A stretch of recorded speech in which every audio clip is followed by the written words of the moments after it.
गोकुल धाम के गेट पर तरबूज का पहाड़ और बापूजी की इमरजेंसी। सुबह सुबह गोकुल धाम सोसाइटी का मेन गेट हजारों तरबूजों के ढेर से पूरी तरह ब्लॉक हो गया है, जिसके पीछे अब्दुल भी बुरी तरह फंस गया है। लेकिन असली आफत तब आई जब बापूजी नीचे आए और उन्होंने चिल्लाकर कहा, जेठिया, सोचने का टाइम नहीं है, स्थिति इमरजेंसी है। क्या जेठालाल बापूजी को इस अजीबो-गरीब कलिंगर संकट से समय पर निकाल पाएगा? रात के 10 बज चुके थे। सन्नाटा ऐसा कि सुई गिरे तो उसकी भी गूंज सुनाई दे जाए। लेकिन इस सन्नाटे को चीर रही थी रोशन सिंह सोढ़ी की वो भारी भरकम आवाज, जिसमें गुस्से का भयंकर ज्वालामुखी उबल रहा था। वजह कोई छोटी मोटी नहीं थी, बल्कि पूरे 1 लाख रुपए का सवाल था। बिरजू नाम के एक इंसान ने सोढ़ी से 1 लाख का कर्जा लिया था और 10 बजे पैसे लौटाने का वादा किया था। लेकिन अब तक बिरजू का कोई नामो निशान नहीं था। क्या बिरजू गोकुलधाम वालों का खून पसीने का 1 लाख रुपया लेकर हमेशा के लिए रफू चक्कर हो गया था? जेठालाल ने माहौल को थोड़ा हल्का करने की कोशिश की। उसने अपनी चिर परिचित मासूमियत से कहा कि सोढ़ी भाई, थोड़ा सकारात्मक सोचो, वो इंसान भला है, पैसे दे देगा। लेकिन तारक मेहता ने जेठालाल की इन कच्ची उम्मीदों पर प्रैक्टिकल होने का एकदम ठंडा पानी डाल दिया। मेहता साहब का तर्क बिल्कुल साफ और करारा था। रकम 1 लाख है, कोई मूंगफली के दाने नहीं जो कोई भूल जाए। पैसा आखिर पैसा होता है। उधर महिला मंडल में रोशन भाभी के चेहरे का रंग ऐसे उड़ चुका था मानो किसी ने उनकी सबसे महंगी रेशमी साड़ी पर खौलती हुई कॉफी गिरा दी हो। वो बार बार कोमल और माधवी भाभी से घबराकर पूछ रही थी कि बिरजू कब आएगा। माधवी भाभी ने उन्हें समझाते हुए कहा कि टेंशन लेने से घड़ी में 10 थोड़े ही बजेंगे। लेकिन तभी अब्दुल की दुकान पर सोढ़ी के सब्र का बांध एक भयंकर धमाके के साथ टूट गया। उसने अपना फोन निकाला और बिरजू का नंबर डायल कर दिया। क्या बिरजू इस खौफनाक रात में सोढ़ी का फोन उठाने की हिम्मत जुटा पाएगा? फोन की घंटी ही नहीं बजी, जवाब में जो खौफनाक कंप्यूटर वाली आवाज आई, आपके द्वारा डायल किया गया नंबर अभी स्विच ऑफ है। उसने सोढ़ी के दिमाग की सारी नसें एक ही झटके में फाड़ कर रख दी। सोढ़ी का पंजाबी खून अब 100 डिग्री सेल्सियस पर खौलने लगा था। उसने अपनी गाड़ी की चाबी निकाली और ऐसे भगाने के मूड में आ गया मानो उसके पीछे कोई भूत नहीं, बल्कि खुद बिरजू की मौत दौड़ रही हो। सोढ़ी ने खुलेआम ऐलान कर दिया कि अब वो सीधा बिरजू के घर जाएगा और उसके शरीर के नट बोल्ट ऐसे ढीले करेगा कि दुनिया का कोई भी डॉक्टर उसकी मरम्मत नहीं कर पाएगा। लेकिन क्या सोढ़ी इस खूंखार और जानलेवा मिशन पर अकेला जाने वाला था? तारक मेहता ने तुरंत ब्रेक लगाया और पूरी मंडली को सोढ़ी के साथ ढाल बनकर चलने का फरमान सुना दिया। सब लोग जोश में छाती चौड़ी करके आगे बढ़े। लेकिन तभी जेठालाल ने एक ऐसा खौफनाक नाम लिया जिसने तूफानी पत्रकार पोपटलाल की पैंट लगभग गीली कर दी। वो नाम था भूत की चौल। जी हाँ, बिरजू उसी खौफनाक और भुताहा इलाके में रहता था। भूत का नाम सुनते ही पोपटलाल का वो सारा पत्रकारीय जोश, जिससे वो दुनिया भर के राजनेताओं को हिलाने का दावा करता है, 1 सेकंड में हवा हो गया। वो ऐसे कांपने लगा जैसे बिना छतरी के बर्फीले तूफान में खड़ा हो। उसने गिड़गिड़ाते हुए बहाने मारने शुरू कर दिए कि उसे सुबह जल्दी कहीं पहुंचना है और आज तो वैसे भी अमावस्या की डरावनी रात है। लेकिन क्या गोकुलधाम वाले पोपटलाल को इस खौफनाक चौल के बाहर अकेला और डरा हुआ छोड़ने वाले थे? बिल्कुल नहीं। जेठालाल और भिड़े ने पोपटलाल को ऐसे घसीटा जैसे कोई जिद्दी बच्चा स्कूल जाने से मना कर रहा हो। अब ये पूरी टोली उस खौफनाक भूत की चौल के घुप्पे अंधेरे रास्तों पर मोबाइल की टॉर्च जलाकर ऐसे रेंग रही थी मानो कोई top secret black ops mission चल रहा हो।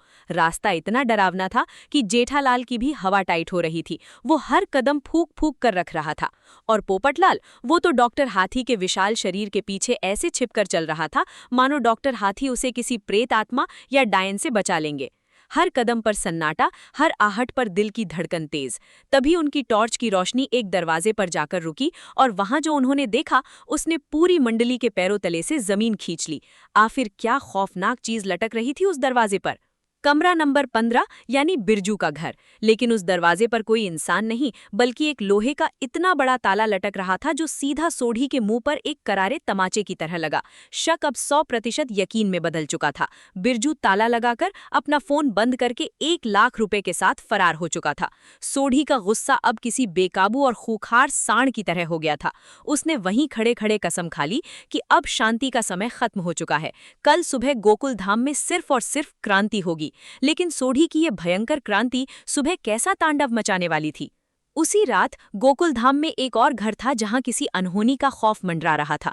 रूपा अपनी बैल्कनी के पास खड़ी होकर ऐसे कांप रही थी जैसे उसने कोई हॉरर फिल्म देख ली हो। उसने सोढ़ी की वो नट बोल्ट ढीले करने वाली खौफनाक धमकी सुन ली थी। रूपा का ओवर थिंकिंग वाला दिमाग अब रॉकेट की स्पीड से दौड़ रहा था। उसने अपने पति रतन को जगाकर बोला कि उसे बहुत घबराहट हो रही है, कल सुबह पक्का गोकुल धाम में कोई भयंकर हंगामा होने वाला है। रतन ने उसे भूतिया सीरियल कम देखने की सलाह देकर करवट बदल ली। लेकिन क्या रूपा का ये डर सिर्फ एक वहम था या फिर सच में सुबह गोकुल धाम की नींव हिलने वाली थी? सुबह की पहली किरण गोकुल धाम पर पड़ी। भिड़े अपनी बैल्कनी में खड़ा होकर एक सुकून भरी गुड मॉर्निंग बोल ही रहा था कि अचानक उसका फोन बज उठा। स्क्रीन पर नाम था अब्दुल। भिड़े ने जैसे ही फोन उठाया, सामने से अब्दुल की आवाज ऐसे कांप रही थी मानो उसने साक्षात यमराज को अपने सामने खड़े देख लिया हो। अब्दुल ने घबराते हुए सिर्फ इतना कहा, भिड़े भाई जल्दी से नीचे आ जाइए, गेट पर बहुत बड़ा लफड़ा हो गया है, मेरी तो हलक से आवाज ही नहीं निकल रही। आखिर अब्दुल ने सुबह सुबह ऐसा क्या खौफनाक मंजर देख लिया था जिसने उसकी सिट्टी पिट्टी गुम कर दी थी? भिड़े अपनी चप्पल घसीटता हुआ पागलों की तरह सीढ़ियां उतरकर नीचे भागा। रास्ते में उसे रतन भाई, रूपा और अय्यर भी मिल गए। अय्यर तो बेचारा मॉर्निंग वॉक के लिए बनियान और पैजामे में ही घर से निकल आया था, लेकिन अब्दुल का फोन सुनकर उसके भी होश उड़े हुए थे। सबके चेहरों पर एक ही भयानक सवाल था, क्या सोढ़ी ने सुबह सुबह कोई महाकलेश कर दिया है? क्या सोढ़ी ने बिरजू को पकड़कर सोसाइटी के गेट पर बांध दिया है? वे लोग धड़कते दिलों के साथ मेन गेट के पास पहुंचे और जैसे ही उनकी नजर गेट पर पड़ी, उनके दिमाग के सारे फ्यूज एक साथ उड़ गए।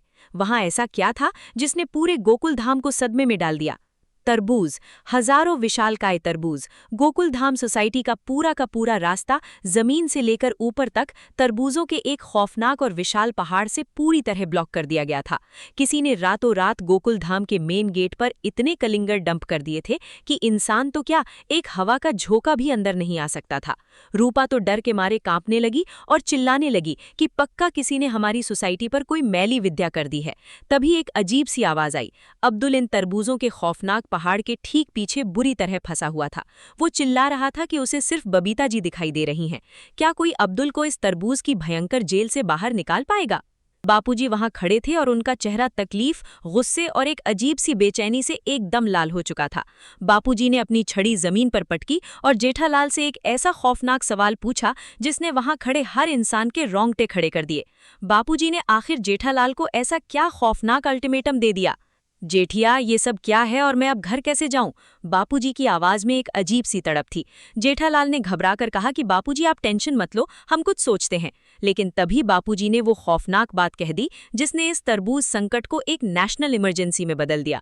बापूजी ने चीख कर कहा, अरे सोचने का टाइम नहीं है जेठिया, स्थिति इमरजेंसी है। जी हाँ, माधवी भाभी के घर दूध नहीं गया तो किसी के घर चाय नहीं बनी। चाय नहीं बनी तो बापूजी का वो सुबह का जरूरी प्रेशर वाला रूटीन पूरी तरह से बिगड़ गया। और अब जब भयंकर प्रेशर बन चुका था तो ये तरबूजों का विशाल पहाड़ बापूजी को उनके घर के टॉयलेट तक पहुंचने से बेरहमी से रोक रहा था।